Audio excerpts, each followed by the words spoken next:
To में जब हम लोग क्वेश्चन नंबर 2 की डिस्कशन करते हैं,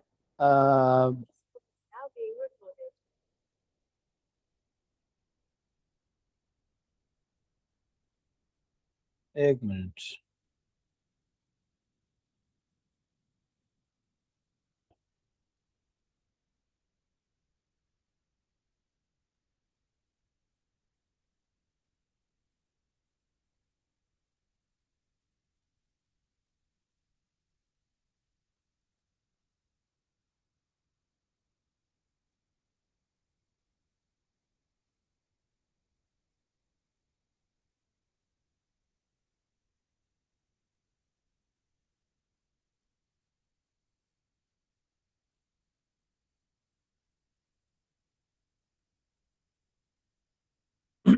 ओके, तो क्वेश्चन नंबर 2 का जो मेजर एरिया है ना बेटा जी, उसको अगर हम लोग देखें तो हमारे पास क्वेश्चन नंबर 2 एग्जामिनर हमसे चाहता क्या है, उसके ऊपर हम लोग जाते हैं और फिर हम लोग क्वेश्चन नंबर 2 की फर्दर डिटेल्स पे जाते हैं।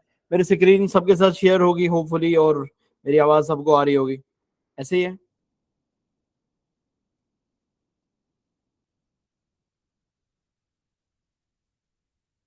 कोई बीच में प्रॉब्लम तो नहीं है? बीच में ग्लिच चेक हुआ था, सो वाज इट फाइन?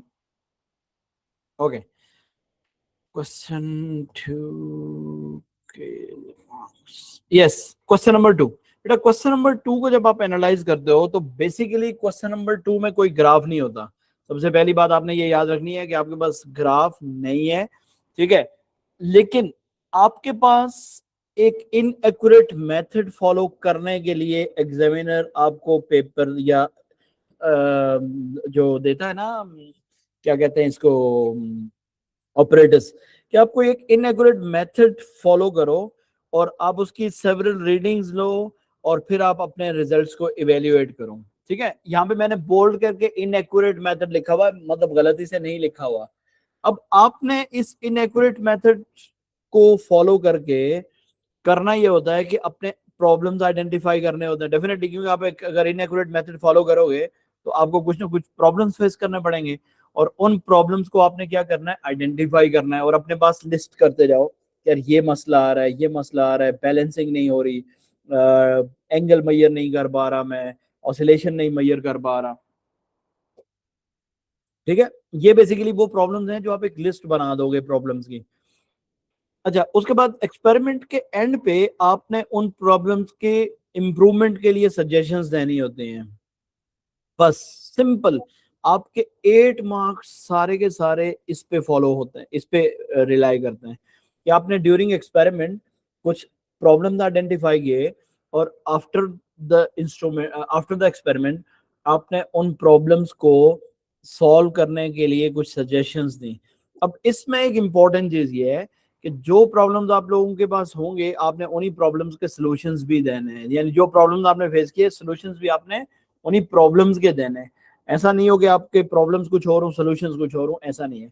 अब इसमें मार्क्स एलोकेशन आपको मैं बता देता हूं, ठीक है? डेटा मेजरमेंट्स एंड ऑब्जर्वेशन जब आप लोग लेते हो, डेटा कलेक्ट करने के 5 नंबर होते हैं, ठीक है? उसके बाद प्रेजेंटेशन ऑफ द डाटा, उसमें वही चीजें सारी की सारी आ जाती हैं। Recording the data, observations and calculation, इसके 2 मार्क्स होते हैं। और फिर आपके पास एनालिसिस, इसका सबसे बड़ा सेट ये है एनालिसिस का, इसके पास आपके पास 10 मार्क्स होते हैं, कंक्लूजन ड्रॉ करने के, प्रॉब्लम्स बताने के, सॉल्यूशंस बताने के। और 3 मार्क्स आपके बीच में एलोकेशन के उसके होते हैं, क्वालिटी के होते हैं, ठीक है? अब यहाँ पे आप देखिए, ये बिल्कुल लेटेस्ट का मैंने लगाया हुआ है, ये 5, 2 एंड 10, और बाकी जो रिमेनिंग क्वार्क्स हैं। अब 5, 2 में आपके पास क्या है, सक्सेसिव डाटा कलेक्शन के 4 नंबर आपके पास हो गए, क्वालिटी ऑफ डाटा का 1 नंबर। यहाँ पे आप देखिए ये पड़ा हुआ है, वो जो बीच के क्वालिटी के मार्क्स आपको मैं बता रहा था। फिर recording the data and observations and calculations, 2 marks आपके यहाँ पे हो गए, ठीक है? फिर ड्राइंग द कंक्लूजन का 1 मार्क हो गया। एस्टिमेट द अनसर्टेनिटीज, बहुत इंपॉर्टेंट है, जिसपे आप ज्यादा स्टक हुए होते हो। Identifying the limitations and problems and improvements, तो 8 मार्क्स तो सीधे सीधे ये हो गए जो कि आप ले सकते हो। ये 2 मार्क्स बहुत आसान है लेने, बहुत आसान है लेने, ठीक है? आपने अपना डाटा को उठाया, कैलकुलेट कर दिया। इसमें आपने आप यूँ समझ लो कि एस्टिमेटेड अनसर्टेनिटी ये भी बहुत आसान है, ये भी बहुत इजीली आप मैनेज कर सकते हो अगर आपको इंस्ट्रूमेंट्स के बारे में डिटेल्स पता है। पीछे रह गया आपके पास ड्राइंग द कंक्लूजन, इसको भी बहुत इजीली स्कोर किया जा सकता है। मैं आपको एक मेथड बता दूंगा जिसको हम लोग के मेथड कहते हैं। उसमें आपसे ये पूछता है कि क्या आपका एक्सपेरिमेंटल एक्यूरेसी में फॉल कर रहा है या नहीं कर रहा। अब फिर बाकी 5 नंबर कहाँ से आप उठाओगे बेटा? डाटा कलेक्शन मैटर करती है। डाटा कलेक्शन कैसे मैटर करती है? आपको एक जाहिर सी बात है ऑपरेटर्स देगा, ऐसे तो नहीं ना वो करेगा।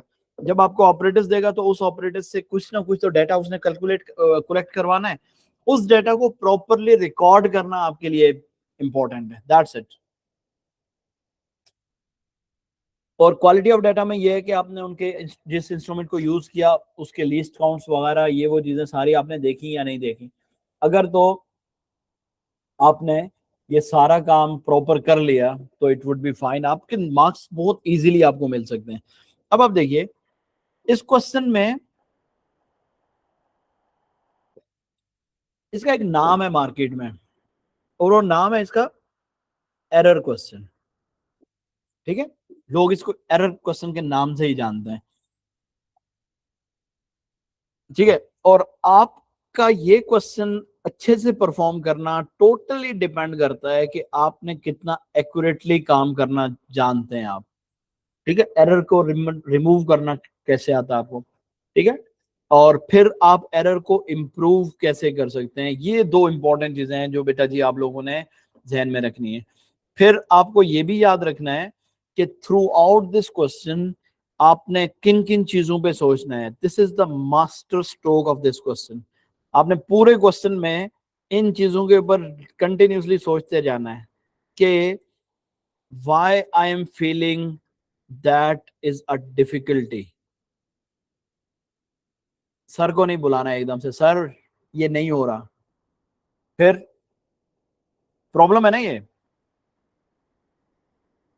तो आपने क्या करना है सर, आप लोगों ने इसको आइडेंटिफाई करना है, यार प्रॉब्लम क्यों आ रहा है, what is the problem in this experiment, वो प्रॉब्लम क्या है, how can I modify this to take better reading.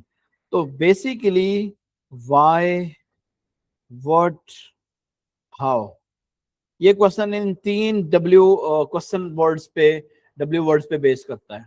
ठीक है, कि मेरा ये मुझे ये डिफिकल्ट क्यों फील हो रहा है, मैंने इस एक्सपेरिमेंट के अंदर मुझे क्या प्रॉब्लम्स आ रहे हैं, और इन प्रॉब्लम्स का सोल्यूशन मैं क्या दे सकता हूं अपनी रीडिंग्स को इंप्रूव करने के लिए, या दे सकती हूँ।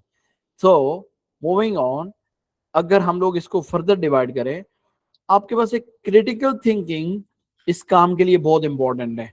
और स्पेशली जब आप last part of the question कर रहे होते हैं, but observations are made while doing the entire experiment and setting the operators.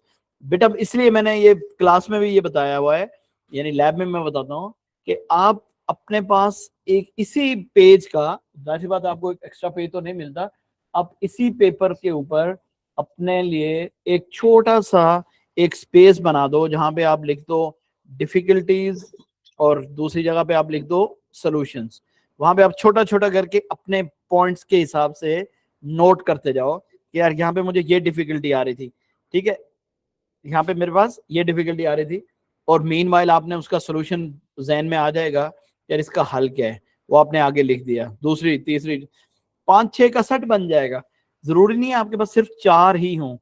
ठीक है, वो आपने एक सेट बना लिया, और फिर उसको आपने फाइनली जब आप इस पार्ट के लास्ट पार्ट पे पहुंचोगे तो आप लिख देना। फिर दूसरा,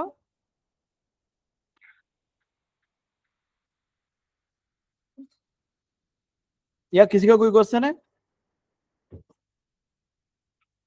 एनी क्वेश्चन?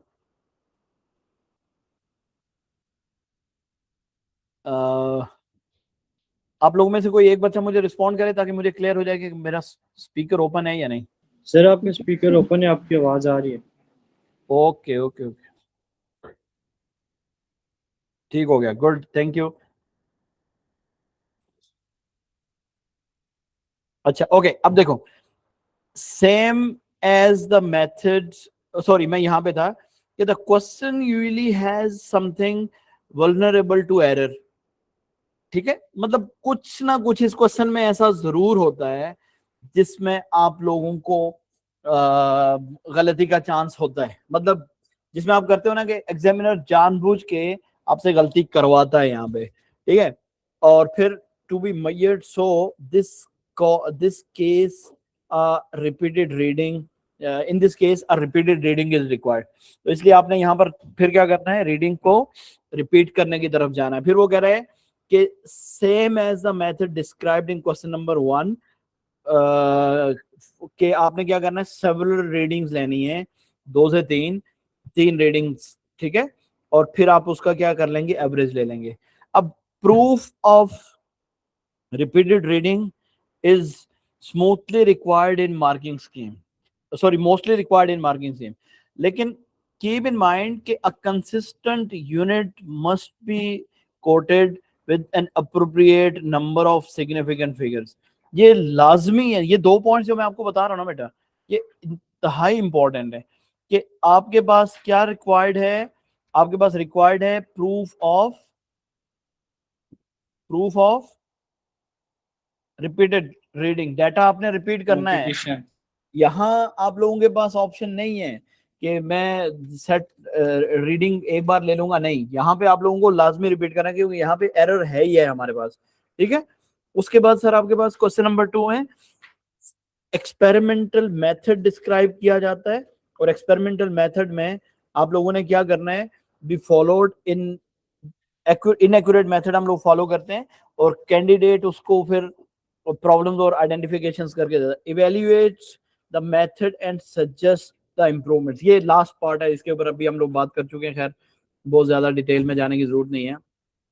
अब देखिए, इसमें आपको एक इंपॉर्टेंट एरिया पे लेके जा रहा हूं, वो important, after measurements follow the calculations for finding out the uncertainties. बहुत इंपॉर्टेंट है।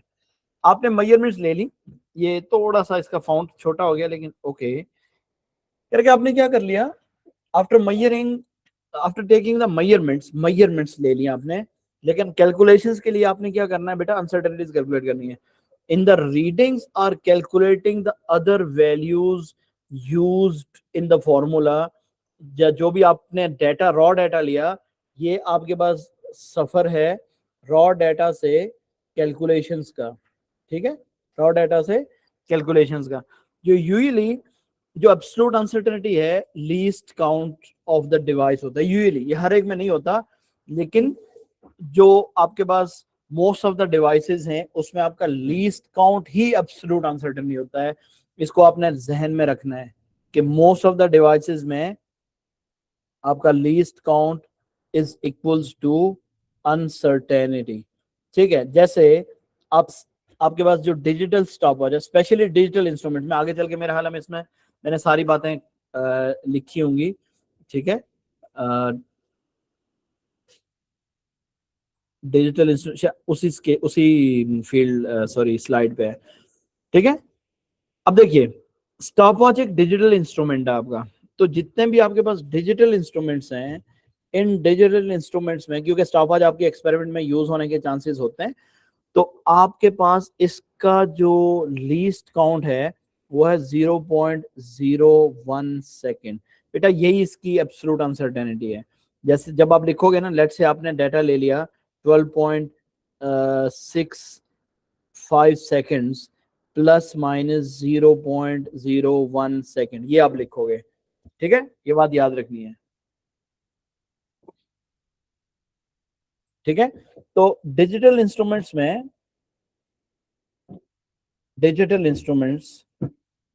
इनकी ब्यूटी ये है कि इनका जो एब्सोल्यूट अनसर्टेनिटी होती है ना, एब्सोल्यूट अनसर्टेनिटी, क्योंकि ये आपसे पूछता है कि आप एब्सोल्यूट अनसर्टेनिटी लिखिए। Absolute uncertainty is equals to least count of data, least count of data. ठीक है, ये बात क्लियर है। फिर आपके पास आ जाता है एनालॉग इंस्ट्रूमेंट्स। आपके पास यहाँ पर एक्सपेरिमेंट्स में मोस्टली देखो, अगर इलेक्ट्रिसिटी के एक्सपेरिमेंट्स आते हैं तो आपके पास डिजिटल इंस्ट्रूमेंट्स के चांसेस ज्यादा होते हैं, लेकिन अगर मैकेनिक्स के इंस्ट्रूमेंट्स आते हैं तो वहां पे से स्टॉप वॉच जो है that can be a digital instruments, या वर्नियर कैलिपर या माइक्रोमीटर होता है। मोस्टली आपके पास एनालॉग ही होते हैं। एनालॉग में आपके पास क्या है, मीटर रॉड है, और क्या है, एनालॉग कैलिपर है कैलिपर्स सर। हैं जी। स्केल उसके बाद गॉज है। माइक्रोमीटर है, ठीक है। उसके बाद आपके पास प्रोटेक्टर है, सर जी बैलेंस भी हो सकता है, मैथ बैलेंस कभी न्यूटन कभी मीटर होता है। है। हाँ, वो डिजिटल में जाएगा, बिल्कुल आप सही कह रहे हो। डिजिटल इंस्ट्रूमेंट्स में स्टॉप वॉच हो गई, मैथ बैलेंस हो गया। इलेक्ट्रॉनिक बैलेंस हो गया, गुड। Yes sir.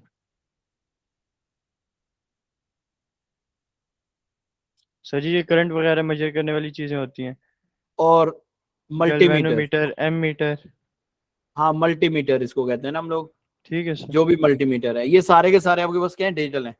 एनालॉग में ये मैंने आपको बताया सर ये मल्टीमीटर में सिर्फ इलेक्ट्रिसिटी वाली चीजें आती हैं। हाँ मल्टीमीटर इलेक्ट्रिसिटी में यूज होता है हमारे। ऑसिलोस्कोप हो गई, सीआरओ कहते हैं इसको, ये सारे आपके डिजिटल हैं, ठीक है। अच्छा, आप तुम्हारे पास वो पड़ा हुआ है, क्या कहते हैं, अ, जो मैंने मैनुअल दिया था, जी सर पढ़ा होगा। ओके, उसको पढ़ा था आपने? यस सर पढ़ा था। इन बच्चों को मैंने मैनुअल दिया था, कितने बच्चे हैं जिन्होंने इसको पढ़ा था डिटेल में, जरा सही सही बताना मुझे। सर मैंने तो पढ़ा था। गुड। आपके पास अगर आपने इसको पढ़ा है तो मैंने एनालॉग और डिजिटल, सॉरी, एनालॉग इंस्ट्रूमेंट्स में दो डिफरेंट टाइप के इंस्ट्रूमेंट्स आप लोगों को बताए हुए हैं, कुछ याद है? सर जी एक बार फिर रिपीट करें जरा। मैं कह रहा हूँ कि मैंने एनालॉग में दो डिफरेंट टाइप के इंस्ट्रूमेंट्स आपको वो करवाए हुए हैं, रजिस्टर करवाए हुए हैं, बताया हुआ सर है जी अभी नहीं कि माइंड में आ एनालॉग में रहा, इलेक्ट्रिसिटी और जी बाकी चीजों के, इलेक्ट्रिसिटी वगैरह की बेसिस पे आपने डिफरेंशिएट किया है। कह सकते हैं। नहीं, मैंने एनालॉग में मैं ओके, मैं लिखवा दूं, एक लिस्ट बनवा दूं, फिर मैं आपसे पूछता हूँ। लिस्ट के बाद ही बात होगी ना, ऐसे तो नहीं ना हो सकती। क्या ख्याल है? बिल्कुल सर सही कह रहे हैं।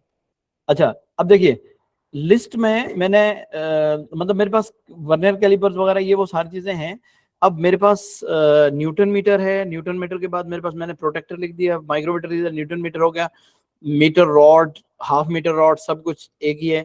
उसके बाद आपके पास एनालॉग में और क्या यूज हो सकता है हमारे पास, थर्मोमीटर,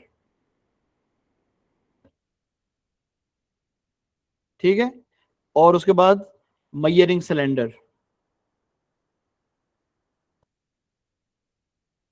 ओके बच्चों, आपकी लैब में यही चीजें एनालॉग यूज हो सकती हैं, इसके अलावा कुछ और आपके आपको याद हो?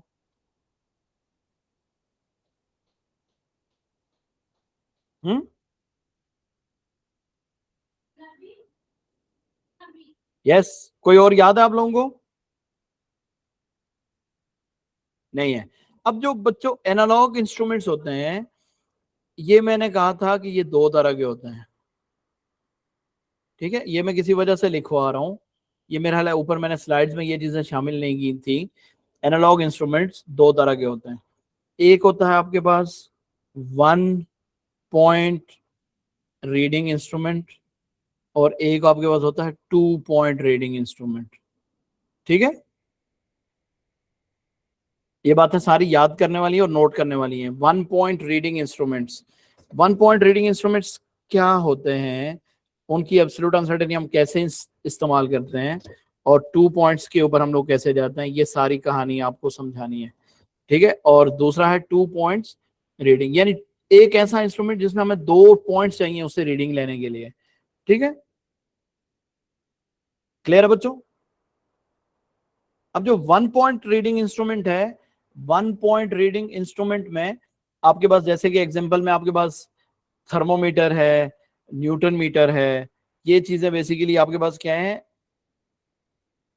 मेजरिंग सिलेंडर है,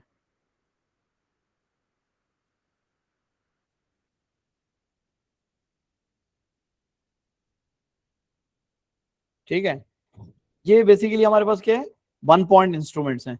और 2 पॉइंट इंस्ट्रूमेंट्स में हमारे पास क्या चीजें शामिल हो जाती हैं, 2 पॉइंट इंस्ट्रूमेंट्स में हमारे पास जैसे, एक मिनट होल्ड करना होता, किसने बंद किया उसको, चलो निकलो यहाँ से। अच्छा, तो 2 पॉइंट इंस्ट्रूमेंट में सर वैसे मीटर रॉड और प्रोटेक्टर, ये दोनों याद रखना है, ये बहुत इंपॉर्टेंट इंफॉर्मेशन आपको दे रहा हूं। मीटर रॉड एंड प्रोटेक्टर, ये दोनों आपके क्या है, 2 पॉइंट रीडिंग इंस्ट्रूमेंट्स हैं। क्या है ये, 2 पॉइंट है। 2 पॉइंट का मतलब आपके पास, आप इनकी रीडिंग जब लेते हो तो आप 2 पॉइंट्स के बीच में डाटा लेते हो बेसिकली। अगर मैं मीटर रॉड यूज करता हूं तो पहली रीडिंग मेरे पास सपोज x1 है, दूसरी रीडिंग x2 है, इन दोनों को यूज करते हुए मैं लेंथ फाइंड कर सकता हूं ना, x2 की रीडिंग माइनस x1 की रीडिंग। ये बात समझ आ रही है। तो बेटा अभी आपने अनसर्टेनिटीज पे जाना है। अनसर्टेनिटीज, जो एब्सोल्यूट अनसर्टेनिटी की मैं बात कर रहा हूं, एब्सोल्यूट अनसर्टेनिटी आपके पास 2 पॉइंट्स इंस्ट्रूमेंट्स और 1 पॉइंट इंस्ट्रूमेंट्स की अलग अलग होती है। जो आपके पास डिजिटल इंस्ट्रूमेंट्स है ना, मैं ऊपर एक बात आप लोगों के साथ कर रहा था, सॉरी वो बीच में रह गई, वो चलो मैं डिजिटल की दोबारा अगली स्लाइड पे लेके चला जाता हूँ। जो आपके पास होता है 2 पॉइंट इंस्ट्रूमेंट, 2 पॉइंट इंस्ट्रूमेंट में absolute uncertainty is the least count of that instrument. Simple, 2 point instrument में आपने याद रखना है कि उसकी जो absolute uncertainty होती है, absolute uncertainty, absolute uncertainty, that is equals to the least count of instrument. Sir ये नहीं बोलना, ये बहुत इंपॉर्टेंट बात है, आज मैं आप लोगों के साथ शेयर कर रहा हूँ। Least count of instrument. तो फॉर एग्जांपल अगर मैं प्रोटेक्टर यूज करता हूँ, या मेरा क्वेश्चन प्रोटेक्टर का आ जाता है, तो वहां पे प्रोटेक्टर का लीस्ट काउंट आपको मैंने क्या बताया, कितना है, 1 डिग्री। क्या है उसका लीस्ट काउंट, 1 डिग्री। ये किसका लीस्ट काउंट है, प्रोटेक्टर का। ठीक है, आगे चल के दूसरी साइड पे मैं डिटेल्स दे देता हूँ, चलो जाने दो। अच्छा, जो आपका 1 पॉइंट इंस्ट्रूमेंट है, इसकी बेटा जी एब्सोल्यूट अनसर्टेनिटी बराबर होती है, इसकी एब्सोल्यूट अनसर्टेनिटी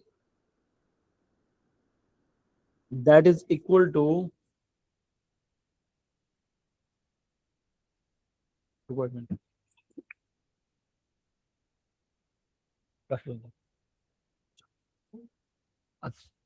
नहीं है किसी का भी, absolute uncertainty is equals to the least count divided by 2, least count divided by 2। अब जैसे कि अगर मैं थर्मोमीटर की बात करूं, तो बेटा थर्मोमीटर की रीडिंग अगर आप लोग लेते हो, लेट्स से आपके पास किसी भी कोई भी आपने टेम्परेचर मेजर किया है, सपोज हम लोग वैल्यू ले लेते हैं, आज तकरीबन कितना टेम्परेचर है, 33, 34,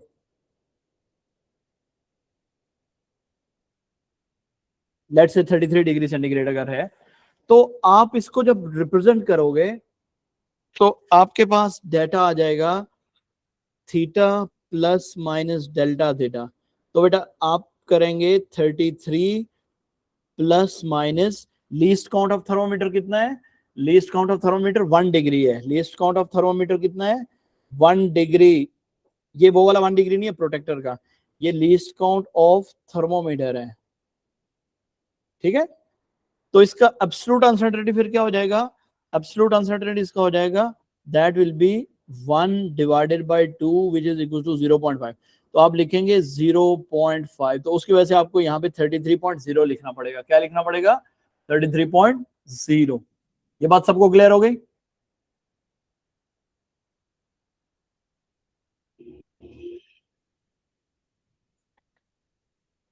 क्लियर, यस सर।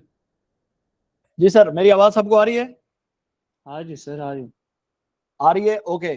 तो ये कॉन्सेप्ट भी क्लियर हो गया जो आप लोगों को याद रखने के लिए बोला। ये सारी, ये जितनी मैं स्लाइड्स लिख रहा हूँ ना अभी, ये बहुत इंपॉर्टेंट है, प्लीज आपने याद रखना है इनको, प्लीज। ठीक है।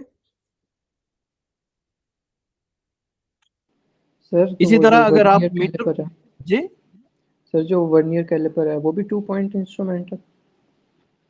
क्या चीज ये? सर वर्नियर कैलिपर जो है वो भी 2 पॉइंट इंस्ट्रूमेंट है? एक मिनट, आपकी आवाज बहुत कम हुई हुई है, दोबारा बोलिए।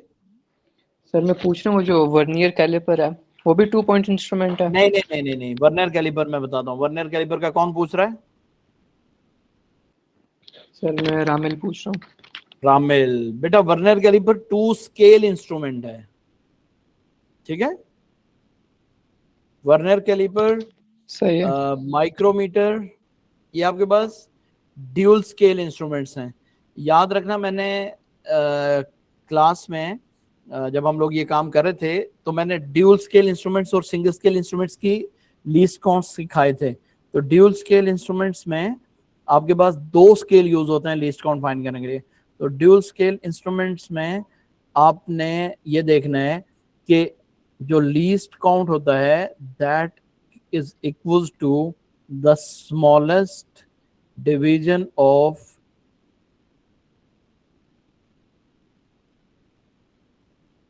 स्लाइडिंग स्केल या मूवेबल स्केल। ये रूल सबके लिए सेम है। मूवेबल स्केल क्योंकि इसमें एक फिक्स होता है, एक स्लाइडिंग होता है, divided by number of divisions,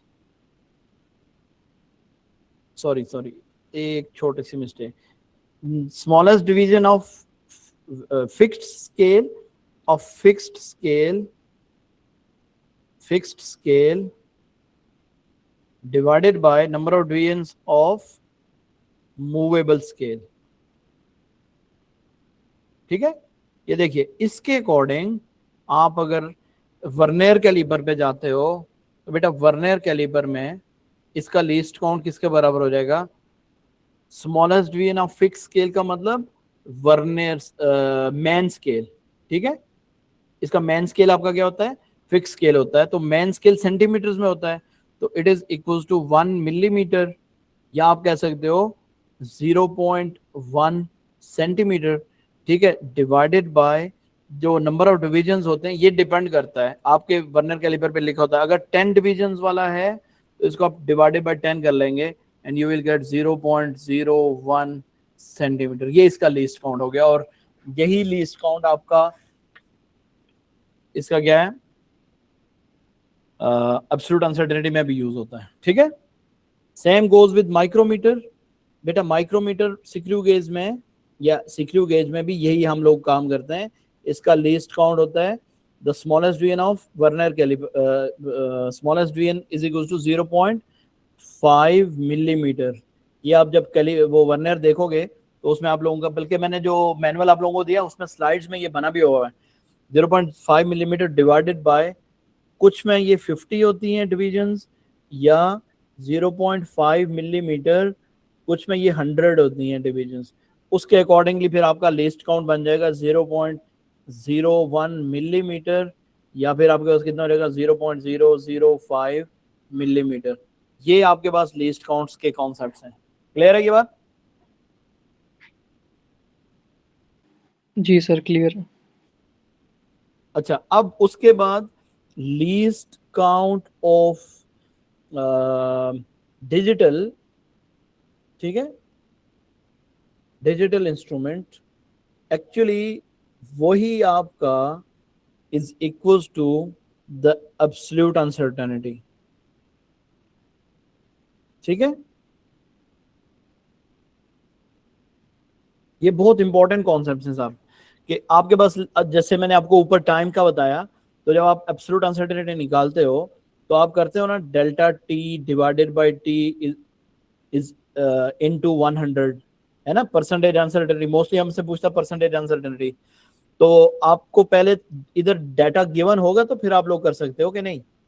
आपको डाटा दिया हुआ है कि आपके पास जो टाइम पीरियड है, let's say it was 1.05 seconds. अब आपने जो टाइम पीरियड निकाला ना, आप वो तो नहीं निकाल सकते हो एब्सोल्यूट अनसर्टेनिटी, लेकिन आपको ये पता है कि जब मैं इसको फुली रिप्रेजेंट करूंगा T plus minus delta T की फॉर्म में लिखूंगा तो I have to write in this format 1.05 plus minus 0.01। ये मेरे पास इसका, ये जो मैं स्टॉप वॉच यूज कर रहा हूं उसका लीस्ट काउंट ही इसकी एब्सोल्यूट अनसर्टेनिटी है। ठीक है, डेल्टा टी आपकी एब्सोल्यूट अनसर्टेनिटी थी, तो इसलिए मैंने यहाँ पे परसेंटेज निकाला delta T divided by T into 100। Sorry, मैं वैल्यूज प्लेस कर देता हूँ directly instead of writing it again. 0.01 divided by 1.05 times 100, तो क्या आंसर आएगा आपका?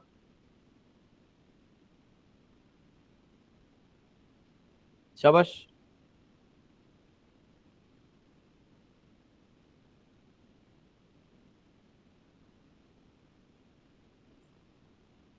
बताइए बताइए बताइए, जल्दी करिए, शाबाश।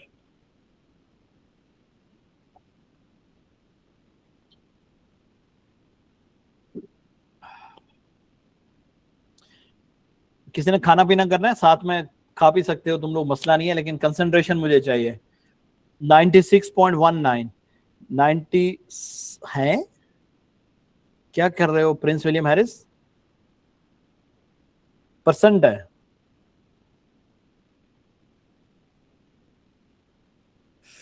.95, ठीक है, 0.95% आया है, 0.952, isn't it?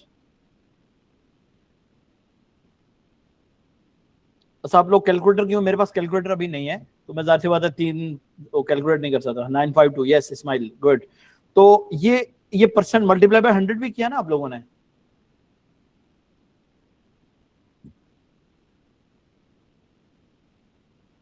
ओके, तो इसका मतलब ये हुआ कि आपके पास 9.952 लिखोगे तो इट मींस कि आपकी जो एब्सोल्यूट अनसर्टेनिटी है आप उसको 2 डेसिमल प्लेसेस तक, सॉरी 2 सिग्निफिकेंट फिगर तक लिख सकते हो। ठीक है, ये बात याद रखनी है। मैक्सिमम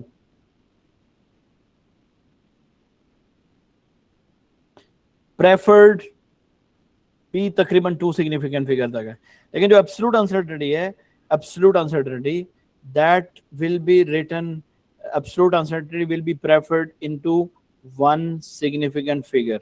ठीक है, ये प्रेफर की जाती है। ठीक है जी, इज इट क्लियर? अब एरर्स का प्रॉब्लम तो नहीं रहा, अब डेटा रिकॉर्ड करने में एब्सोल्यूट अनसर्टेनिटीज आपको कोई इशू तो नहीं करेंगी। अब आपको इससे भी एक बहुत ही मजे की बात बताने जा रहा हूं, जो कि आप लोगों के पास एक कोर इंस्ट्रक्शन है। और बेटा जी वो कोर इंस्ट्रक्शन ये है कि मैंने सबसे पहले आप लोगों को क्या बताया था, रिपीट द डेटा, है ना? आपकी जो रिपीटेशन है ना, ये आपके लिए बहुत हेल्पफुल है। ठीक है, इज वेरी वेरी हेल्पफुल। ये मैंने 2 वेरी लगाए ना, इट मीन। ठीक है, अब ये हेल्पफुल क्यों है सर? अब देखिए, आपको एक नया रूल बताने जा रहा हूं अनसर्टेनिटी का, आप उसको फॉलो करेंगे तो आपका ये एब्सोल्यूट अनसर्टेनिटी लीस्ट काउंट्स याद रखने का झंझट ही खत्म हो जाएगा। और वो क्या है कि एब्सोल्यूट अनसर्टेनिटी यानी delta is equals to, delta means absolute uncertainty. ठीक है,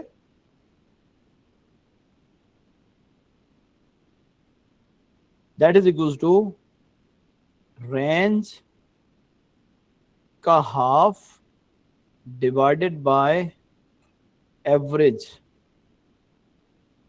मल्टीप्लाइड बाय 100।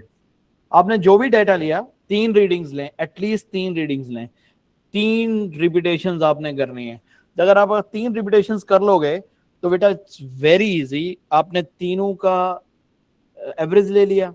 ठीक है, फॉर एग्जांपल मैंने टाइम पीरियड ले लिया, मेरे पास जो वैल्यू आई T1 की वैल्यू आई, या लेट्स से डायमीटर की वैल्यू कर लेते हैं, टाइम को काफी दफा हम लोग कर चुके हैं इसके डिस्कशन।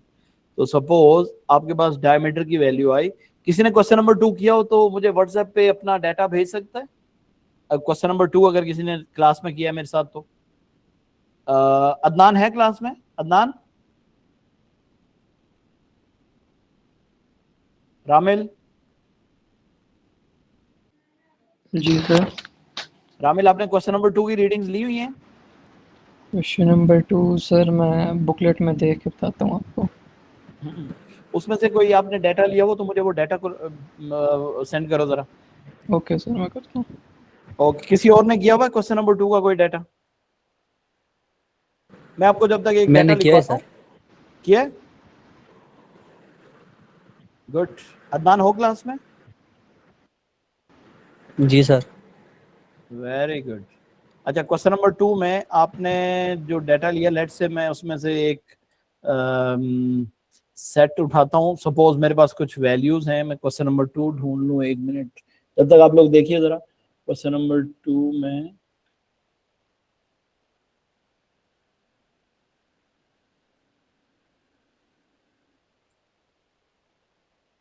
ताकि मैं उसके मुताबिक चलूँ ना, तो आप लोगों के लिए थोड़ी आसानी होगी।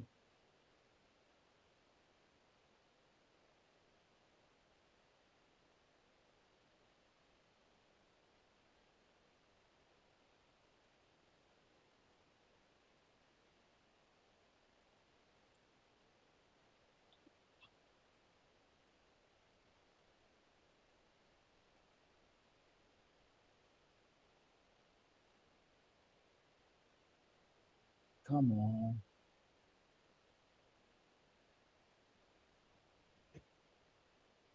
हाँ, क्वेश्चन नंबर 2 आ गया मेरे पास।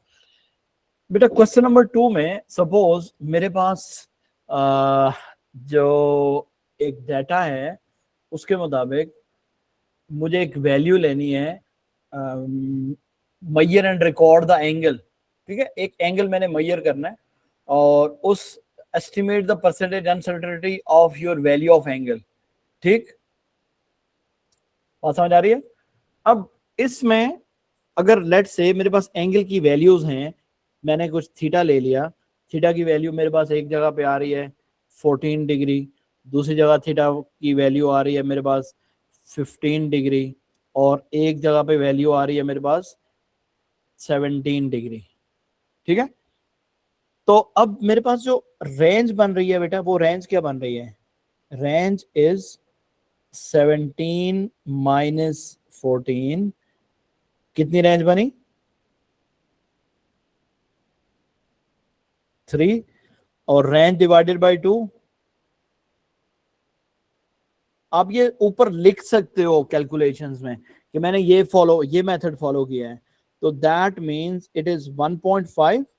ठीक है जी, 1.5 डिग्रीज की वो आ गई आपके पास रेंज, हाफ ऑफ रेंज। और उसके बाद आपने एब्सोल्यूट अनसर्टेनिटी जब कैलकुलेट करनी है तो आपको एवरेज भी चाहिए, तो आप साथ में उसका क्या ले लो, एवरेज भी ले लो। तो बेटा जी एवरेज क्या आ गया आपका? एवरेज आपका आ गया 17 plus 15 plus 14 half divided by 3। तो आंसर कितना आ जाएगा? 15.5 समथिंग। क्या आंसर आया?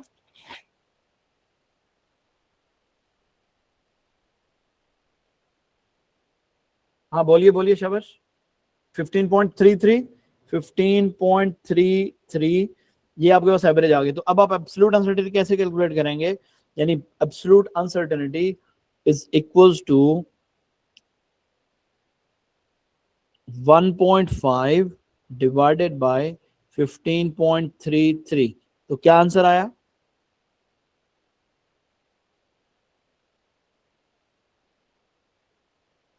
शाबाश। सुस्त हो गया तुम लोग यार, क्या करते हो? क्विक, शाबाश। 0.0978, ये आपके पास आंसर आ गया इसका एब्सोल्यूट अनसर्टेनिटी का। तो आप एब्सोल्यूट अनसर्टेनिटी को मैंने बोला वन सिग्निफिकेंट फिगर में लिखोगे तो इट वुड बी 0.09। इसको हम राउंड ऑफ करना शुरू कर देते हैं, यहाँ से 8 राउंड ऑफ होएगा तो ये 8 हो जाएगा, ये राउंड ऑफ होगा तो ये 10 हो जाएगा। तो it means it will B 0.1। आपकी एब्सोल्यूट अनसर्टेनिटी कितनी हो गई? 0.1। तो परसेंटेज अनसर्टेनिटी आप निकालोगे तो कैसे करोगे? परसेंटेज अनसर्टेनिटी इसी नंबर को मल्टीप्लाई कर दो, जो अनराउंडेड नंबर है उसी को मल्टीप्लाई बाय 100 कर दो। 0.0978 टाइम्स 100, तो आंसर क्या होएगा आपका? 9.8%। कितना आंसर आया? 9.8%। So is this all clear to everyone?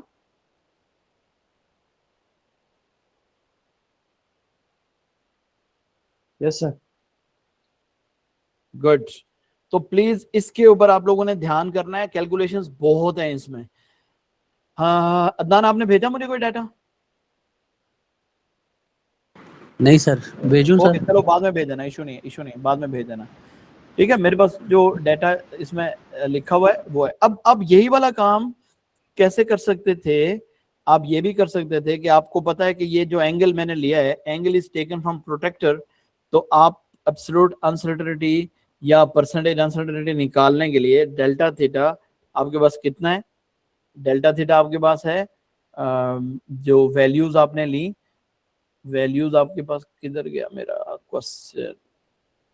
हाँ, आपने measure and record the angle theta, ठीक है, और फिर आपको बोल रहा है estimate the percentage uncertainty, sorry absolute नहीं, डायरेक्ट आपको क्या बोलता है, आप परसेंटेज अनसर्टेनिटी निकालो, percentage uncertainty of angle A, where A equals to, वो मैंने मेजर किया हुआ इसलिए मैं लिख रहा हूँ, where A is equals to 14 degree, ये मेरे पास है। तो मैंने एब्सोल्यूट अनसर्टेनिटी निकाली कितनी, सॉरी परसेंटेज अनसर्टेनिटी आ जाएगी मेरी delta theta divided by theta times 100। अब आपको ये पता है कि ये जो इंस्ट्रूमेंट है, ये इंस्ट्रूमेंट कौन सा है?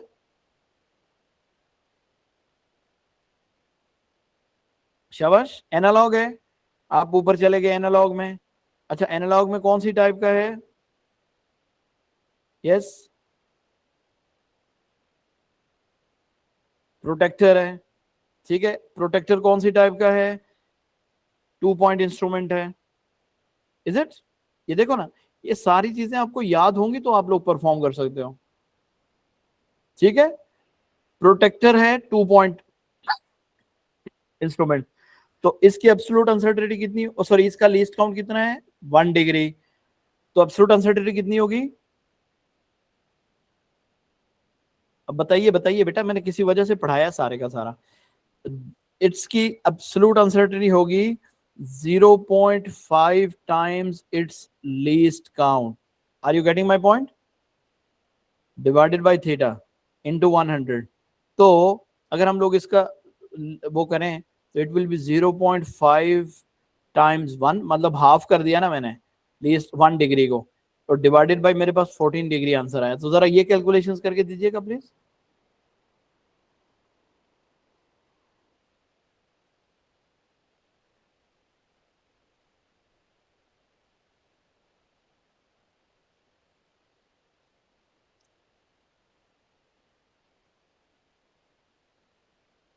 ये मैंने यहाँ लिखा है, ये चीज मैंने जो की है मैंने यहाँ लिखी है। तो कितने परसेंट आ गए आपके पास? सर 3.57। 3.6%। ठीक है, तो आप लोग किसी भी मेथड से जा सकते हो, लेकिन उसका एविडेंस देना पड़ेगा। तो बेस्ट ऑप्शन ये है कि अगर आप लोगों को इंस्ट्रूमेंट में डाटा रिपीट कर रहे हो आप, तो डाटा रिपीटेशन वाले मेथड से जाओ। ठीक है, अगर आपने रिपीट नहीं किया हुआ, फॉर एग्जांपल वहां भूल जाता है डाटा रिपीट करना, तो फिर इसको, ठीक है वहां,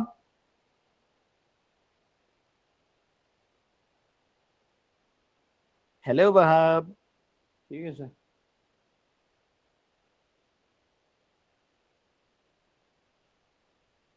प्लीज। पिछले क्वेश्चन 1 में मेरे पास 12 बच्चे थे, और अभी क्वेश्चन 2 में मेरे पास 9 रह गए थे। हाँ, एक 10वां भी आ गया। अभी मुझे किसने ज्वाइन किया?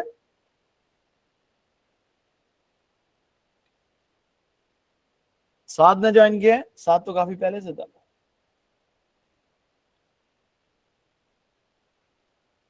हाँ भाई, किसी का कोई क्वेश्चन हो तो मुझे बताओ आप लोग, यहाँ तक, फिर हम लोग आगे चलें। क्वेश्चन तो नहीं है, आगे चलते हैं।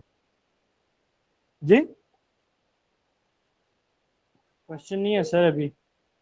ओ sir very good, you are the best.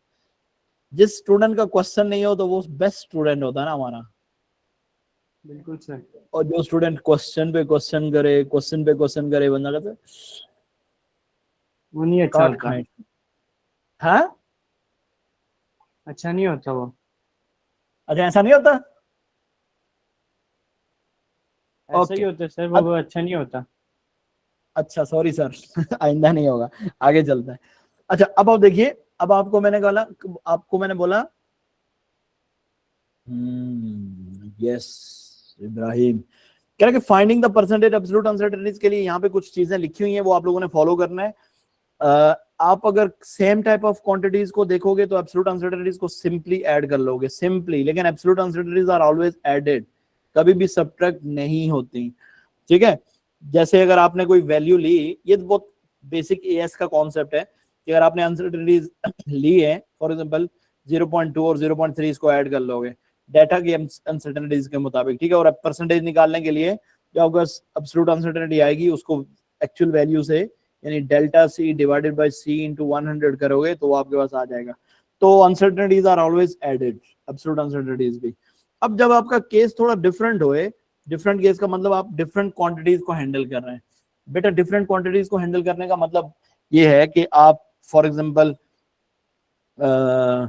यहाँ पे मैंने एक एग्जांपल दी है, ए आपके पास एक फिजिकल क्वांटिटी है, ठीक है, और उस ए की वैल्यू है 2 + - 0.2 और बी आपके पास है 3 ± 0.3 और आप करना चाह रहे हो b/a, तो बेटा b/a का मतलब अलग अलग अनसर्टेनिटीज है। तो सबसे पहले आप वही जो एएस में आपका P1 और P2 वाला रूल है आप उसको फॉलो करोगे कि अनसर्टेनिटी इन ए इज, अब fractional uncertainty in A is delta a/a, B में डेल्टा b/b और सी में, सी क्योंकि उनका वो है रिजल्ट है, रिजल्टेंट क्वांटिटी है, तो उसकी एब्सोल्यूट अनसर्टेनिटी इन दोनों का सम हो जाएगा। तो आपने क्या कर दिया, simply delta a/a plus delta b/b को कर दिया और यू गॉट दिस नंबर, ठीक है।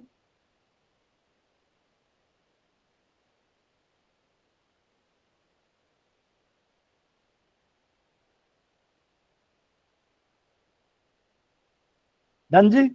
अब हम लोग आते हैं, जब आप परसेंटेज निकालोगे तो in case of evidence of repetition half of the range divided by average value, sorry ये वैल्यू है, value of data multiply by 100, ये आपके पास क्या होगा, अनसर्टेनिटी का कॉन्सेप्ट होगा।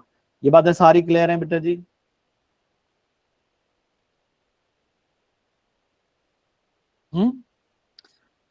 उसके बाद आपके पास आ जाता है in case of powers.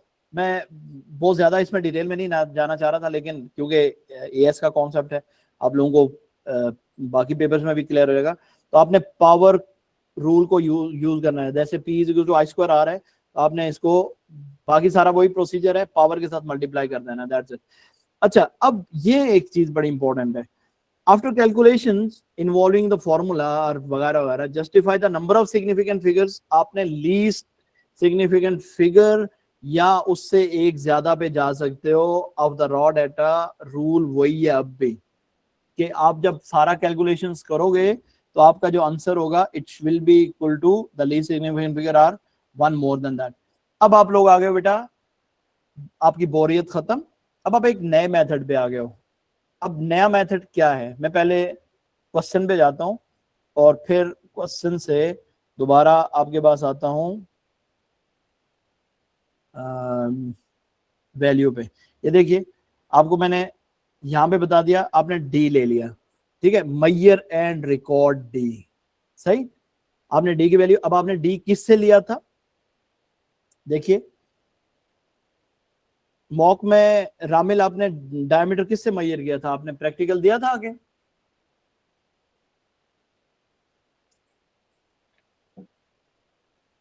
Sir micrometer use किया था। ओके, तो लेट्स से अगर आपका डायमीटर का वैल्यू आया है 0. सॉरी, क्योंकि आपने माइक्रोमीटर यूज किया तो इतना छोटा वैल्यू तो नहीं हो सकता, आपके value I let's say 3.78 millimetre, ठीक है, क्योंकि देखो यहाँ पे कोई यूनिट नहीं है, तो यूनिट ना होना इस चीज का एविडेंस है कि आपकी अपनी चॉइस है, आप क्या लिखते हो, ठीक है। ये आपने एक डायमीटर ले लिया यहां से क्रॉस दिस वे, तो आपका ये आंसर आ गया। अब बेटा जी आप यही काम करोगे, अगर आप इसी एक ही रीडिंग को यहाँ पे रिकॉर्ड कर लेते हो कि मेरी जो रीडिंग आई, सॉरी ये आ गई आपकी 3.78, ठीक है, 78 मिलीमीटर, यूनिट लिखोगे साथ में, अगर यूनिट नहीं लिखोगे तो आपका आंसर कई किलोमीटर में भी जा सकता है। अब आपको यहाँ उसने एस्टिमेट का बोला है, percentage uncertainty in the value of this, तो आपको ये पता है कि मैंने माइक्रोमीटर से लिया है डाटा, तो बेटा सबसे पहले आपको ये साइड पे, आप ये इंफॉर्मेशन की जरूरत नहीं है, लीस्ट काउंट ऑफ माइक्रोमीटर क्या है? अभी अभी बताया था। कहा लीस्ट काउंट ऑफ माइक्रोमीटर क्या बताया था बेटा? 0.05 या 0.01 सर मिलीमीटर्स। 0.01 मिलीमीटर या 0.05 मिलीमीटर। 0.005 था मेरा, 0.005। ठीक है। अब इसका मतलब ये हुआ कि अगर यूजली हमारी लैब में ये वाले इंस्ट्रूमेंट्स होते हैं तो हमारे पास, हमने इसका रीडिंग कर लिया कि absolute uncertainty is basically delta D divided by D into 100। तो आपके पास वैल्यू क्या हो गई? 0.01 डिवाइडेड बाय 3.78 इनटू 100। तो ये आपके पास परसेंटेज अनसर्टेनिटी आ गई। और अगर यही काम आपने यहाँ पे इस तरह कर लिया, आपने 2 ले लिए या 3 डाटा ले लिया, D1 हो गया आपका, D2 हो गया आपका, D3 हो गया आपका, ठीक है। और फिर आपने यहाँ पे क्या कर लिया? डी एवरेज ले लिया, डी एवरेज, वो उठा के आपने यहाँ पे लिख दिया। तो यहाँ पे फिर आप एब्सोल्यूट अनसर्टेनिटी के लिए कौन सा रूल फॉलो करोगे? परसेंटेज अनसर्टेनिटी इक्वल्स टू, क्या करेंगे sir? Percentage uncertainty equals to range divided by 2 times average. ये एक बहुत सादा सा फॉर्मूला मैंने आप लोगों के लिए डिजाइन किया है कि range divided bye twice of average. तो आपके पास क्या हो जाएगा? आपकी एब्सोल्यूट अनसर्टेनिटी निकल आएगी, परसेंटेज अनसर्टेनिटी निकल आएगी। फिर आपको यहाँ पे उसने मेजरमेंट के लिए देखो क्या किससे मेजरमेंट लेने का बोला? Measure and record X. आपका एक्स किसके बराबर है? द लेंथ मेजरिंग इंस्ट्रूमेंट आप यूज कर रहे हो। बेसिकली मैं एग्जांपल इसलिए दे रहा हूं, आपने यहाँ पे उसने बाउंड कर दिया सेंटीमीटर लिखोगे, ठीक है। तो आपको उसने दे दिया 70, तो जरूरी नहीं है आप 70 पे ही रखो, आप 72 73 पे भी रख सकते हो। लेकिन क्या उसने आपको बोला कि आप 70 पूरा नंबर ही लिखोगे? नहीं, हमेशा ये ट्रैप होता है। एग्जामिनर आपको यहाँ होल नंबर देता है, होल नंबर देता है, क्योंकि उसने अप्रोक्सीमेटली भी लिखा होता है ना, समझ गए बात। तो आपको बोला मैयर करो, मैयर एंड रिकॉर्ड करो, तो आप लिखोगे 70 पॉइंट, लेट्स से 2 है 3 है व्हाटएवर, लेकिन यहाँ पे पॉइंट्स में जाएगा डाटा। तो अगर आपका पूरा पूरा 72 है तो आप 72.0 लिखोगे। ये बात समझ आ रही है? इसी तरह पार्ट 3, ये सबका पैटर्न एक जैसा होता है, इसलिए मैंने मतलब एक क्वेश्चन सामने रखा और फिर मैं उसके मुताबिक चल रहा हूँ। अब आप देखो कैलकुलेशंस का कॉन्सेप्ट आ गया और मैं के पे जाऊंगा अभी। Actually give your answer to 3 significant figures. Bound हो आप लोग, आपका जो भी डाटा आता है आप यहाँ पे 3 सिग्निफिकेंट फिगर्स में लिखो, सही है। एन क्योंकि नंबर है तो इसका यूनिट नहीं होगा, अदरवाइज यहाँ पे आपको यूनिट दे भी सकता है। अच्छा, फिर आपको बोला कि आपने टाइम पीरियड, अब यहाँ पे स्पेस गिवन है तो वहां क्या करेंगे? यहाँ पे हम लोग वर्किंग करेंगे सर, यहाँ पे क्या करेंगे? वर्किंग करेंगे यहाँ पे। और सबसे पहले क्या करेंगे? यस, इस्माइल ने सही सर बताया। वैल्यूज दोबारा लेंगे, इस्माइल हमारे रिपीटेशन साथ करेंगे। काफी काउंटर में चल रहा है। आपने डाटा रिपीटेशन करना है, 10 टाइम 10 ऑसिलेशंस का टाइम 1, 10 ऑसिलेशंस का टाइम 2, 10 ऑसिलेशंस का टाइम 3, और बेटा फिर आपने ले लेना है टी एवरेज, ठीक है। Evidence of repetition, very good. जब आप एविडेंस ऑफ रिपीटेशन दोगे तो उसके बाद आपने यहाँ पे कैपिटल टी पे जाना है कि capital T is basically equal to this time average divided by number of oscillation, जो भी उसने नंबर ऑफ ऑसिलेशंस आपको बोला हुआ है, and you will write that answer here with plus minus. बात समझ आ रही है? बिल्कुल सर। ठीक है। अच्छा हाँ, आप लोगों को इसके ऊपर थोड़ा सा मतलब आप यूं समझ लीजिए कि हमें ख्याल रखना पड़ता है कि जब आपने नंबर ऑफ ऑसिलेशंस ले लिया तो नंबर ऑफ सॉरी यहाँ पे आप लोगों को उसने एब्सोल्यूट अनसर्टेनिटी का तो नहीं बोला हुआ, नहीं, सॉरी नहीं लिखना, यहाँ नहीं लिखना प्लस माइनस वाला, एब्सोल्यूट अनसर्टेनिटी नहीं है यहाँ पे, ठीक है। सिर्फ आपने डाटा उठा के लिखना, ठीक, विदाउट एब्सोल्यूट अनसर्टेनिटी। सर जी अगर कोई बंदा लिख दे अनसर्टेनिटी तो फिर, जी अगर कोई बंदा लिख दे अनसर्टेनिटी तो थोड़ा सा माइक के करीब जाओगे बेटा प्लीज।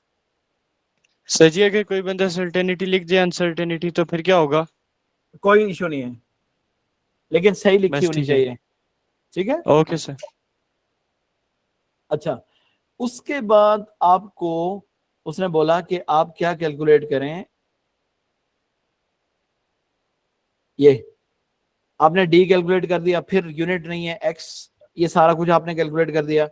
मतलब आपको पता है ये सारा कुछ दोबारा करवाता है। पेपर 2 में उसकी यही ब्यूटी है कि उसका पार्ट सी और पार्ट डी एक दूसरे की रिपीटेशन होती है। पार्ट सी में वही data step by step calculate करवा, सॉरी पार्ट सी में ये देखिए उसने स्टेप बाय स्टेप आपको एक्स कैलकुलेट करवाया, फिर आपको उसने एन कैलकुलेट करवाया, फिर आपसे उसने टी कैलकुलेट करवाया। अब ये सारा आपका डाटा दोबारा होगा फॉर अ डिफरेंट वैल्यू। ये बात समझ आ रही है? ये हमेशा होती है, ये जरूरी नहीं है कि आप लोगों के लिए इसी में नए वाले में हो। ये देखिए ये सब कुछ आपने दोबारा रिपीट कर दिया, ये रिपीटेशन है। इससे आपको अब आगे वो लेके जाता है, these all values leads you to calculations. तो बेटा जब आप कैलकुलेशंस पे जाते हैं ना, यहाँ पे आपको वो सारी बातें मेरी जो बताई हुई बातें वो हेल्पफुल होंगी। ये देखिए, इट इज जी sir. Suggested that the relationship of T D and N and X is this, k is a constant, use your data to calculate two values of k। तो फर्स्ट वैल्यू ऑफ k आपने calculate कर ली। अब इसमें सबसे बड़ी गलती बच्चा पता क्या करता है, वो k को सब्जेक्ट नहीं बनाता पहले, ठीक है। क्या करता है बच्चा, k को सब्जेक्ट नहीं बनाता। तो जब आप k को सब्जेक्ट नहीं बनाते हो तो आप यहाँ पे एरर कॉज कर लेते हो, ठीक है। तो हमने क्या करना है, सबसे पहले कहीं भी देखो किसी भी तरह का क्वेश्चन हो, मैं फिर कह रहा हूं किसी भी तरह का क्वेश्चन हो, आपने सबसे पहले के को क्या करना है, सब्जेक्ट बनाना है। जब आप के को सब्जेक्ट बनाओगे, अच्छा जो पुराने पेपर्स है ना बेटा, उसमें पहले ये वाला सारे का सारा डाटा आपको देगा, आपको बोलेगा यहाँ पे आपका K1 कैलकुलेट हो जाएगा, फिर यही वाला डाटा आपको दोबारा देगा और बोलेगा K2 कैलकुलेट करो, और फिर इसी डाटा को यूटिलाइज करवाएगा फर्दर कैलकुलेशन के लिए। तो हाँ, मैं आपको ये कह रहा था कि K1 आपका सब पहले आपने K को सब्जेक्ट बना दिया, तो K यहां से किसके बराबर हो जाएगा sir, T square X square divided by D times N. इन सब में ये K1 के लिए D T1 X1 D1 N1 ये पहला सेट यूज होगा, और K2 के लिए दूसरा सेट यूज होगा। K2 के लिए आप टाइम भी दूसरा, X भी दूसरा, और डी भी दूसरा, और एन भी दूसरा करोगे, ठीक है। और ये सारा करके आपने K1 की वैल्यू ले ली, K2 की वैल्यू ले ली। बेटा K1 की वैल्यू, K2 की वैल्यू, दीज आर कैलकुलेशंस। ये क्या है आपके पास, कैलकुलेशंस हैं। तो कैलकुलेशंस में नंबर ऑफ सिग्निफिकेंट फिगर्स किसको फॉलो करेंगी,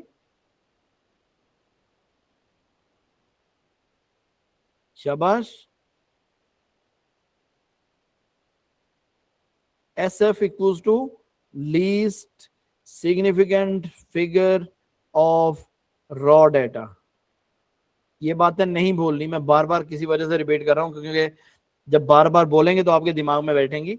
उसके बाद आपको बोलता है जी कि जस्टिफाई करिए। This is the main area जो मैं एनालिसिस का आपको बता रहा था कि आपने एनालिसिस को याद रखना है कि एनालिसिस आप कैसे करोगे। तो बेटा इसके लिए आप लोगों को याद रखना है, मैं दोबारा स्लाइड्स पे जाऊंगा, वहां पर भी मैंने लिखा हुआ है कि आपने सबसे पहले क्या करना है, इसको कहते हैं लिमिट ऑफ एक्यूरेसी, डेल्टा के डिवाइडेड बाय के एवरेज इनटू 100 इनटू 100, ठीक है। अब कुछ पेपर्स में ये जो डाटा है इसकी लिमिट दी होती है, it is called limit of accuracy.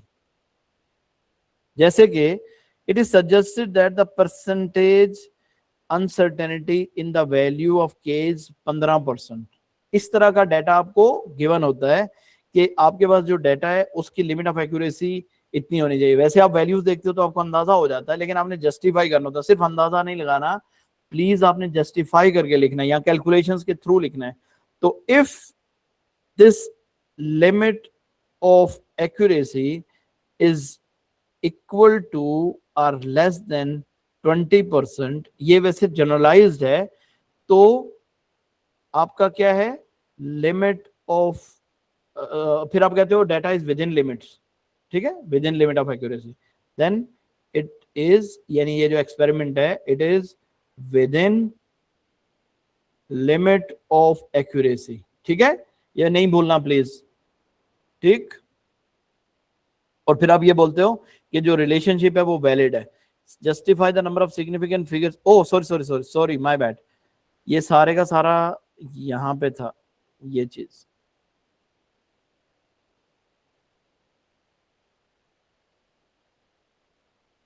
ये इधर लिखना था, यहाँ कैलकुलेशन स्पेस सारा यहाँ के बना है। ठीक है, ये चीज जो ऊपर है ना आपका ये वाला, यहाँ पे वो आपको बोल रहा है कि जस्टिफाई सिग्निफिकेंट फिगर्स। ये भी बहुत ट्रेंडिंग क्वेश्चन है डेफिनेटली, कि आपको ये देखना है कि आपकी जो नंबर ऑफ सिग्निफिकेंट फिगर्स हैं वो आपने जस्टिफाई करनी है। तो यहाँ पे वो जो मैंने आपको बताया कि least significant figure of the data के मुताबिक आपने यहाँ पे आंसर करना है कि मेरे पास जो डाटा यूज हुआ हुआ उसमें least number of significant figures ये हैं, तो इसलिए मैं ये सिग्निफिकेंट फिगर्स यूज कर सकता हूँ या उससे एक ज्यादा यूज कर सकता हूँ। ठीक है, बात समझ आ रही है? एसएफ की जस्टिफिकेशन आपको आनी चाहिए। ठीक है बच्चों, ये वो वाला एरिया है जब आप लिमिट ऑफ एक्यूरेसी। अब आप देखो यहाँ पे उसने 15% दे दिया हुआ, तो यहाँ पे 20% आपका स्टैंडर्ड नहीं रहा, अब आपका 15% हो गया, लेकिन मेथड तो वही है, डेल्टा के डिवाइडेड बाय के एवरेज इंटू 100। ठीक, सबको क्लियर? लोग छोड़ छोड़ के जा रहे हैं, क्या वजह है? बोर होना शुरू हो गए तुम लोग?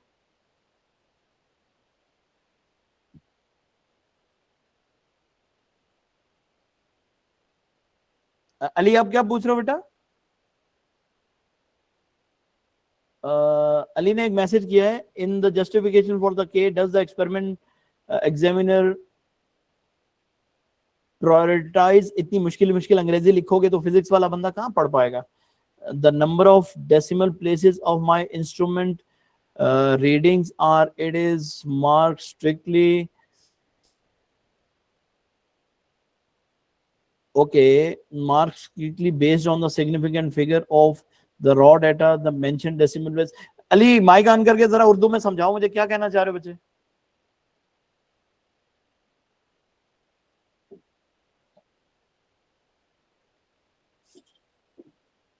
माइक नहीं है, अच्छा, मैं मुझे जो चीज समझ आई है कि आप ये कहना चाह रहे हो कि एग्जामिनर आपको ये प्रायोरिटाइज करेगा कि जो मेरे पास नंबर ऑफ डेसिमल प्लेसेस हैं इन द इंस्ट्रूमेंट रीडिंग, या फिर जो आपने सिग्निफिकेंट फिगर का रूल है उसको फॉलो करना है। तो के की वैल्यू सिग्निफिकेंट फिगर के रूल को फॉलो करके लिखी जाती है। ठीक है, ठीक है अली, ओके। अच्छा, हुदा ने मुझसे क्वेश्चन किया है कि मैं पार्ट एफ को रिपीट कर दूं। बेटा ये वाला पार्ट एफ जो है इसको रिपीट करने का बोल रही हैं आप।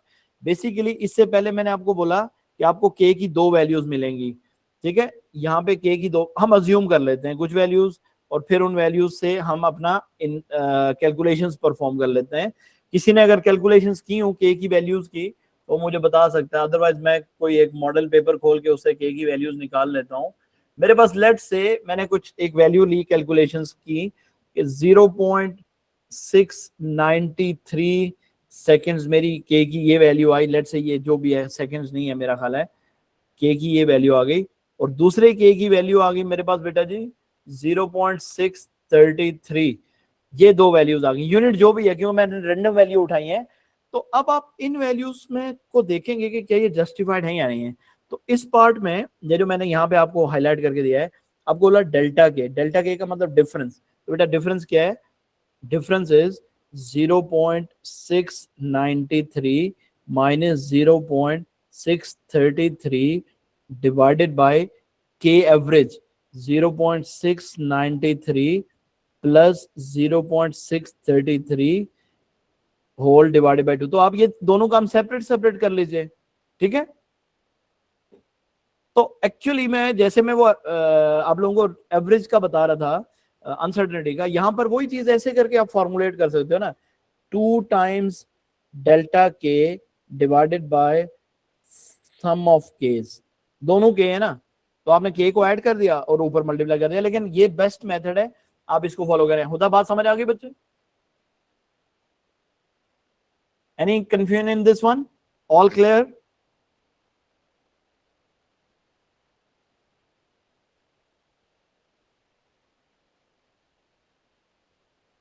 ओके, सो मूविंग ऑन, ये आपके पास हो गया। अब आप आ गए हो सर उस एरिया में जहां पे आपको टोटल 8 मार्क्स स्कोर करने हैं, और इन 8 मार्क्स के लिए आपको वापस लेके जाता हूं स्लाइड्स पे कि आपने किन किन एरियाज को देखना है।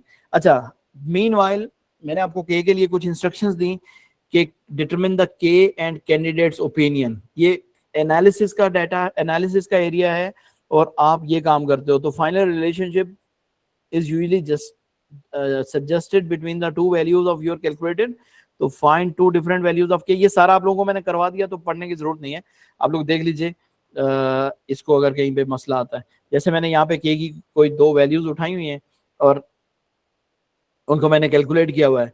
अब 10% के अंदर आ रही हैं तो ठीक है, वैसे 20% 5% उसने दिया हुआ है। तो how ever the setting a criterion like 50% difference from the relationship to be valid। यहाँ पे एक वर्ड लिखा हुआ है, इसको गौर से पढ़ना है कि अगर आप ये कहो कि 50% तक भी एक है तो चलेगा, तो ऐसा नहीं करना, ठीक है।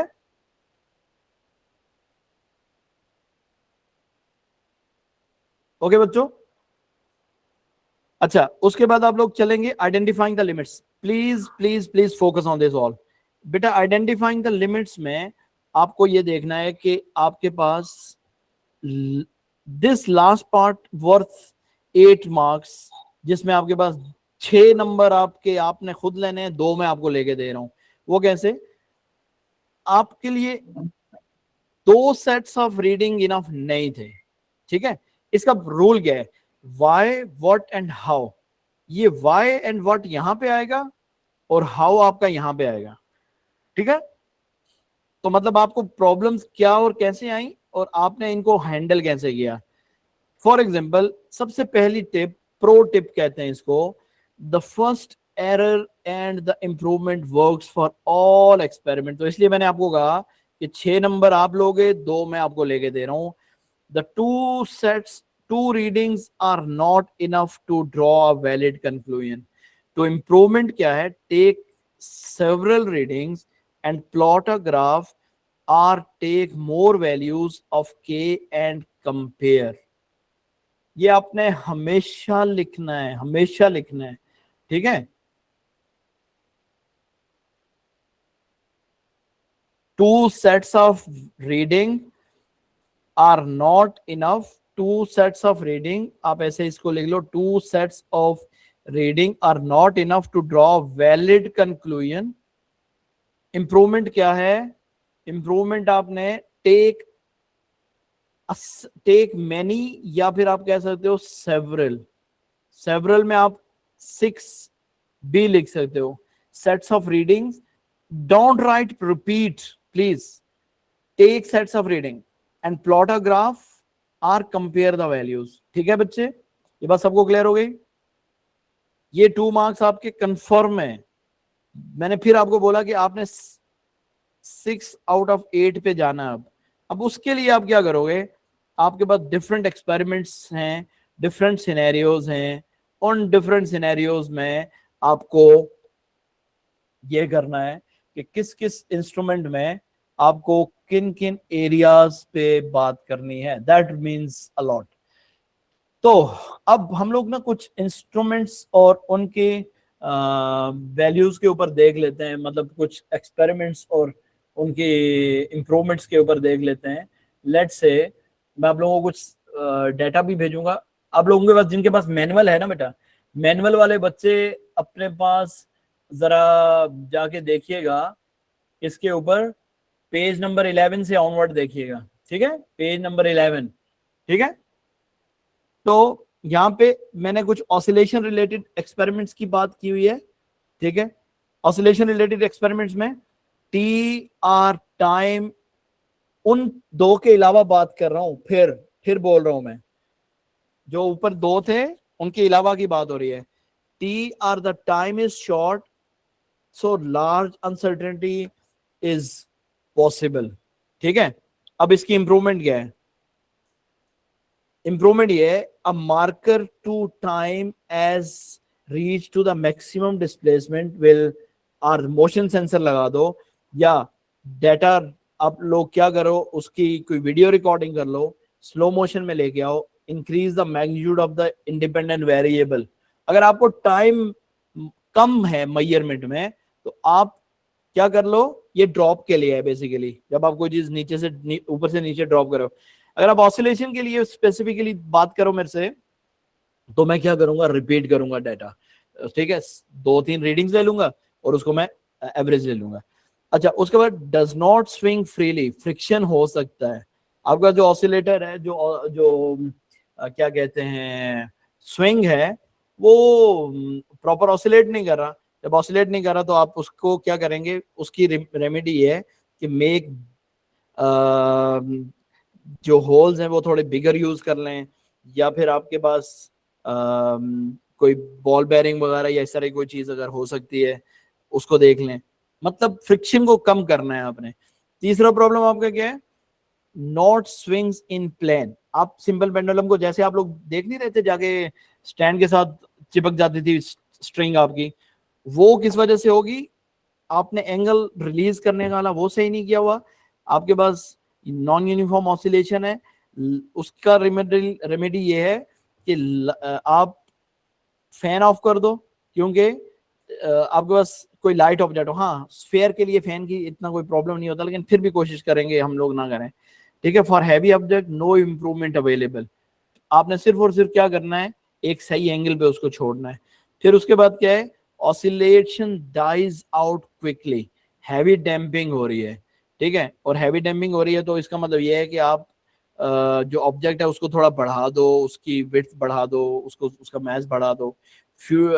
डिफिकल्ट टू जज कि आपका स्टार्ट और एंड क्या है, तो उसके लिए आप एक मार्कर यूज कर लो, फ्यूडिसल मार्कर कह सकते हैं उसको।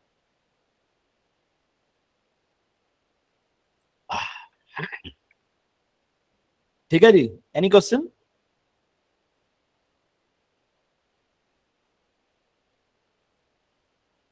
ओके, उसके बाद आपके पास क्या है, इसमें रिजेक्शन कहां पे आ सकती है, देखो रिजेक्शन भी है।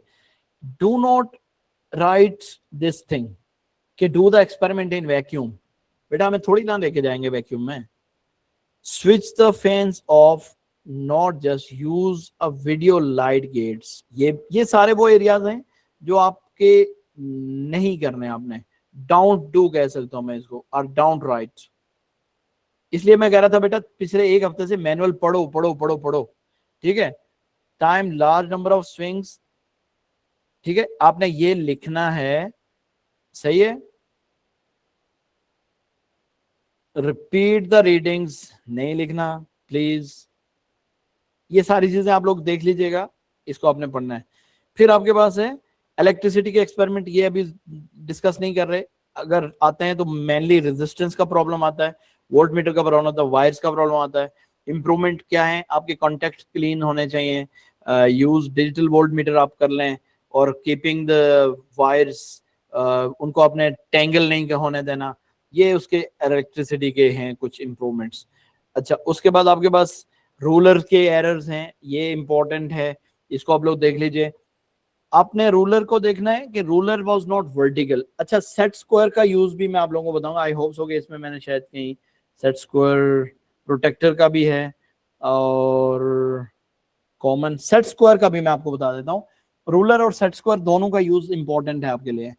तो मीटर रॉड में not vertical, ruler is not vertical. Vertical का मतलब आप फिर उसकी इंप्रूवमेंट क्या करेंगे, इंप्रूवमेंट आप ये करेंगे कि आपने एक सेंसिबल मेथड बताया कि मीटर रूलर वर्टिकल है या नहीं है, सेट स्क्वायर यूज कर सकते हो। सेट स्क्वायर का आप बता सकते हो कि सेट स्क्वायर यूज करेंगे हम लोग।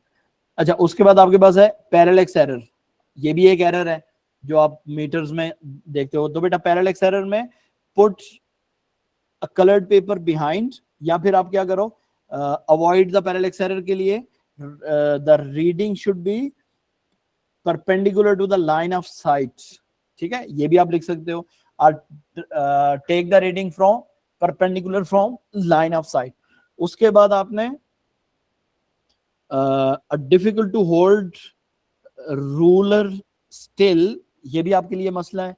तो उसके लिए आपने फिर उसको क्या करना है, क्लैम्प इट, ठीक है, क्लैम्प कर दीजिए रूलर को, और vertically by using a set square and a bench. फिर आपके पास क्या है, difficult to make a measurement because the ruler moves, vertical नहीं है। तो आपने इसका फोर्थ का रेमेडी क्या बोल दिया, sorry mount in the stand. Okay, ये ऊपर वाले का माउंट इन द स्टैंड था जब आपका वो होल्ड नहीं हो रहा, और ये उसका है क्लेम करते हैं, एक ही बात है दोनों, ठीक है। अच्छा, उसके बाद आपके पास क्या है, अगर आपको मेजरमेंट्स में डिफिकल्टी आ रही है, ठीक है, viewing through the parallax error, तो आप इसको एक दफा उसका रिकॉर्ड कर लें और फिर बाद में उसको यानी पिक्चर ले सकते हैं। वैसे तो आपको मोबाइल अलाउ नहीं होता, लेकिन कोई रिकॉर्डिंग का ऑप्शन दे सकते हैं, इसको रिकॉर्ड कर लें, वीडियो रिकॉर्ड कर लें या फोटोग्राफ ले लें, और फिर उसको बंदा रीड कर सकता है अगर बहुत ज्यादा हिल रहा है। तो strings are too wide for marking on the ruler, ठीक है, strings too wide for marking on the ruler, ये भी एक एरर आ सकता है, और उसको आपने थिनर स्ट्रिंग से रिमूव करना है। फिर आपके पास है rulers have different thicknesses, different length, so not fair test. तो उसका मतलब उसके लिए आपने क्या यूज करना है, use a ruler similar thickness. तो आपको वैसे तो लैब में यही दिए होते हैं, तो इसके लिए आपका इश्यू नहीं है, ठीक है। If the diameter is quite wide, metre ruler is a preferable over vernier calliper. मतलब कोई आपके पास जैसे अगर 12 centimetre long, 4 centimetre wide, 4 centimetre thick कोई चीज हो, तो आप वहां पे मीटर रॉड का इस्तेमाल कर सकते हैं इंस्टेड ऑफ कैलिपर, ठीक है। प्रोटेक्टर, ये बहुत इंपॉर्टेंट स्लाइड्स हैं सारी आपकी, रूलर और प्रोटेक्टर की स्पेशली, और स्टॉपवॉच की। प्रोटेक्टर वॉबल्स, मतलब आप उसको सही से यूज नहीं कर सकते। आपने देखा होगा एक्सपेरिमेंट करते हुए, प्रोटेक्टर आपका हैंडल नहीं होता सही से।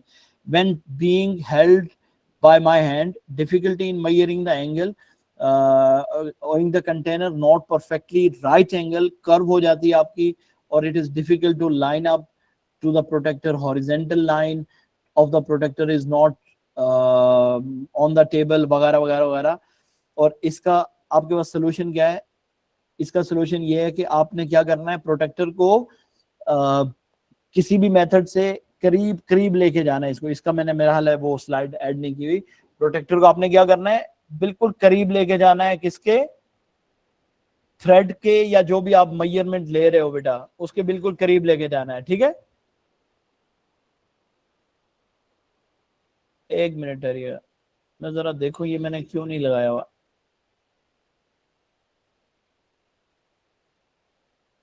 बेंच रैंप भी है, अब काफी सारी चीजें यार उसमें, क्या कहते हैं, मीटर रॉड भी मैंने दिया हुआ है तुम लोगों को इम्प्रूवमेंट के लिए, उसमें न्यूटन मीटर भी दिया हुआ है, स्लॉटेड मैसेज भी दिए हुए हैं, सर्कुलर ऑब्जेक्ट्स भी दिए हुए हैं, प्रोटेक्टर्स भी दिए हुए हैं।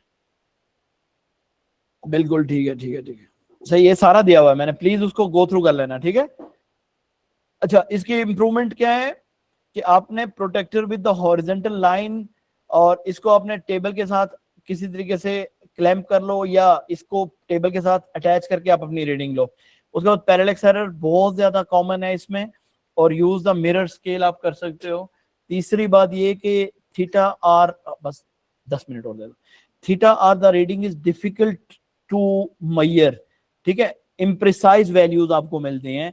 तो इसका मतलब ये है कि view at the right angle, ये सारी चीजें आप लोगों ने प्रोटेक्टर की ना याद कर लेनी है, और भी मैं आपको डाटा आज निकाल के भेज दूंगा। तो प्लीज इसको आप लोगों ने जितना हो सकता है अपनी तरफ से लेके इम्प्रूव करें। आपके पास 1-2 दिन है। जनरली आप कोई भी ऐसी चीज जो वहां पे नोटिस करो, प्लीज उसी का आपने सोल्यूशन भी देना है। जैसे if the values of the quantity is made very small, then write increase the magnitude of the quantity, ठीक है। And credit will not be given or not the suggested anyway, such as repeating the measurements, calculating average, or avoiding the parallax error by looking at the instrument, वगैरह वगैरह वगैरह। तो score on, ask yourself whether the improvement is practical or not, that's it।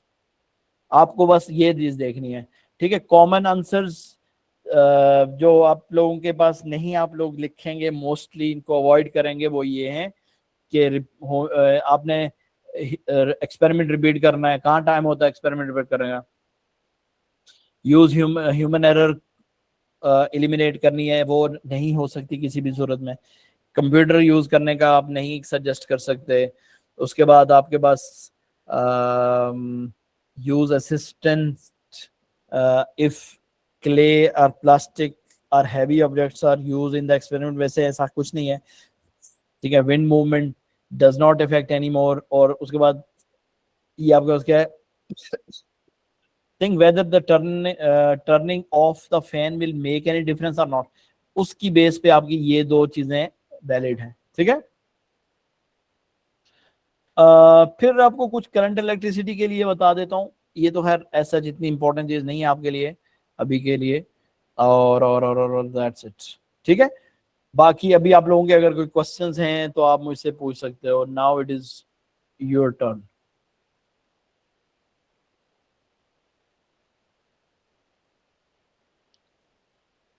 जी बेटा।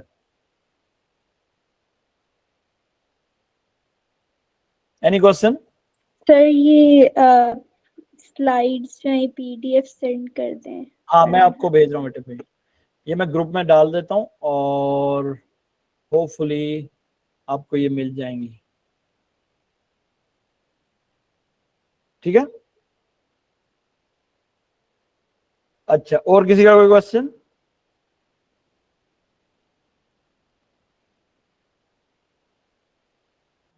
नहीं sir, और कोई सवाल नहीं है। कोई सवाल नहीं है। अभी आपको काफी हद तक मैंने चीजें समझा दी हैं होपफुली, और उम्मीद यही है कि आप लोग इनको बेहतर से बेहतर परफॉर्म कर सकेंगे इंशाल्लाह। ऐसे ही है ना? जी सर। Yes sir. इंशाल्लाह, ठीक है। अल्लाह हाफिज, अपना ख्याल रखें। और फिर आप लोगों ने जितना भी काम है, कल का दिन है आप लोगों के पास, अगर कोई क्वेश्चन अरेज होता है, आपके दिमाग में कोई क्वेश्चन है तो आप बताइएगा। और जो चीजें मैं अभी भेज रहा हूँ, स्लाइड्स वगैरह, each and every stuff, please उसको बार बार पढ़ना है, ठीक है।